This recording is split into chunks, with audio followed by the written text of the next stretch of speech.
is the market regulator in India? Yes, majority of you are right. It is SEBI, or the Securities and Exchange Board of India. Now let me ask you the simple question in a very different manner. Who all does SEBI regulate? In my experience of the last 5 years of mentoring and guiding for the preparation of various regulatory body exams, the most common answer that I have received from students is the stock market or the stock exchanges. While this answer may not be incorrect, it is definitely incomplete and gives you an incomplete picture of the role that SEBI has in the regulation of the capital markets in India. Let me give you an example of how incomplete information or not very accurate information can lead to incorrect decision making. In a recent news in SEBI, SEBI has been very vocal in showing its displeasure towards unregistered investment advisors. They are more commonly known as the financial influencers or finfluencers. In a recent public gathering, Ms. Madhavi Puribuch, the chairperson of SEBI, was very vocal about how financial influencers are not registered and handing out advice which is not in favor of the investors and is not protecting the interest and not keeping in mind the interest of the investors but their own vested interests. And therefore, she has been talking about the registration, that this should be followed by the investment advisors and not trying to take the retail investors for a ride. Hello everyone, welcome to iExamB. I am Prachi Agarwal, the finance faculty at iExamB with over 15 years of experience in the financial space. And in today's video, I have two purposes. One, to tell you about SEBI's role as a regulator, and second, and more importantly, about the SEBI Grade A exam eligibility, how you can get into SEBI if you are looking to make a career with the regulator, so that you understand the eligibility very clearly for this particular exam. So let's start with understanding about SEBI. SEBI as a regulator has three mandates. First, to protect the interest of the investors in the securities market. Second, to promote the development of the securities market. And third, to regulate the securities market. Now, in order to carry out all of these three mandates and objectives, SEBI regulates a lot of entities in the market. Now, these include institutes, intermediaries, investors, and the like. To name a few, and the various capital markets and the commodity markets that it regulates includes both your primary and the secondary markets. In the investors, it includes the foreign portfolio investors. The various kinds of funds that it regulates are like the mutual funds, the alternate investment funds, and various other intermediaries that help in the efficient functioning of the market, like the stock exchanges, the depositories, the credit rating agencies, and the brokers and the like. So SEBI has a very wide range and variety of entities that it regulates, being the regulator for the capital market, and through this it ensures the efficient functioning of the market and the development of the market in the Indian context. Moving on to making the career with SEBI. SEBI recruits at the grade A level, which is the entry level, or the assistant manager level in its hierarchy. This is the starting point. One rises up the hierarchy to be the manager, assistant general manager, deputy general manager, chief general manager, and the executive director. So you start at the assistant manager level as a grade A officer, and after the executive director positions, Any position above that are the board positions, which are the whole-time members and the chairperson, which are filled by the Government of India on a contractual basis. So currently the chairperson is Ms. Badhvi Puri Poch. Moving to understand the eligibility for SEBI Grade A exam.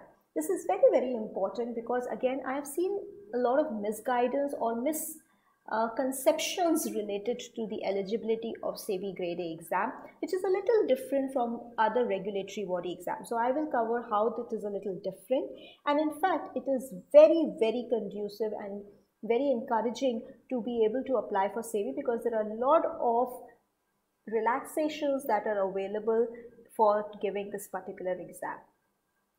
First misconception that I hear from a lot of students is that SEBI being the markets regulator, it should be only suited to finance background students. Now this is a very, very incorrect understanding of the eligibility. Let us look at the actual eligibility. The educational qualification mentioned under the SEBI notification for the Grade A exam as per the last cycle includes master's degree in any discipline. Any discipline means finance, non-finance, both are included. So it should be a master's degree, that means a PG level, a post-graduation. Or it could be a bachelor's degree in law or a bachelor's degree in engineering. So for the bachelor's or the undergrad degree or the graduation degree, it is specified that only degrees in law or engineering. So if you are a BE or a BTech, will you be eligible for the SEBI Grade A exam? However, for the master's post-graduation degree or master's degree, any discipline is eligible. Or there is one more criteria. If you have a professional degree related to a CA, a CFA, a CS or a cost accountant. Right? So a professional degree of a CA, CFA, CS or cost accountant, or a PG or a post-graduation degree in any discipline, or a graduation degree in law or your engineering will be applicable. So finance or non-finance students, if you are falling in any of these three criteria, you are eligible to apply for SEBI. Second very, very important point to note is you need to have a degree. There is no minimum marks criteria. That means you need to have just passed and have owned a degree.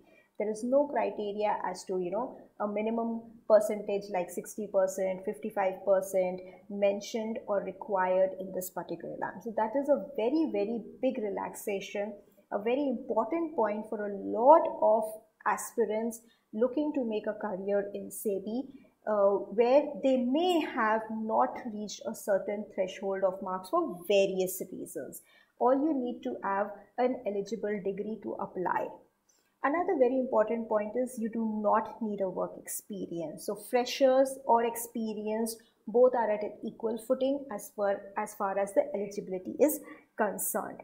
And very, very importantly, this is a non-mentioned point, but what you really need is the right attitude and keen sense of learning to be able to apply in this job. Now this, as I said, is not a stated thing, but this is very much requirement because your mental attitude will determine whether you will be able to prepare for this exam well or not. From SEBI's end, a very, very easy path has been laid out for you to appear for this exam and clear this exam.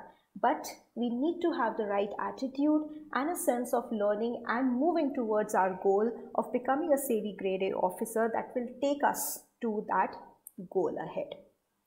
What you get in return is a very, very good, challenging, dynamic work environment with good salary and perks. In fact, if we include all the perks that are given for a grade A officer, you end up with a salary and perk of almost 2 lakhs per annum.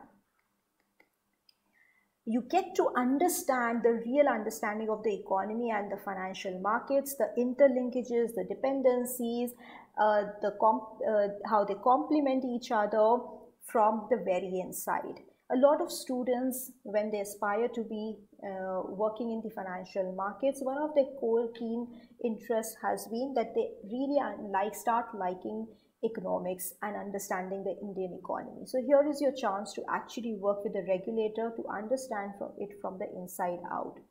And all this in a very, very professional environment with the dignity of working with the regulator, SEBI, in our country.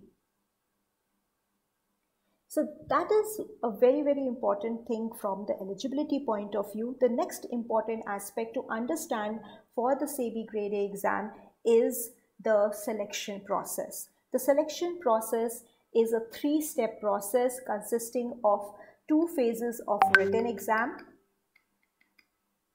which includes your phase 1 and your phase 2, followed by an interview process. There is a lot of details that you should understand about the phase 1 exam, the phase 2 exam and the interview stage, so as to be able to strategize well and plan your studies to be able to crack the SEBI Grade A level. In my next video, I will discuss in detail the selection process, the points you should keep in mind, the points to work on, the points to avoid, so as to ensure the selection in the SEBI Grade A exam. So stay tuned. If you have any other points, you can always write in the comment box and I will be happy to take up in the next sessions. Please don't forget to subscribe to the video, to the channel, and press the bell icon so you are updated about the next video. If you have any queries related to SEBI or about the SEBI Grade A exam, please do not hesitate to write in the comments box and we will answer your queries and come up with other videos to keep guiding you for the preparation of this exam. Thank you everybody and wishing you all the best.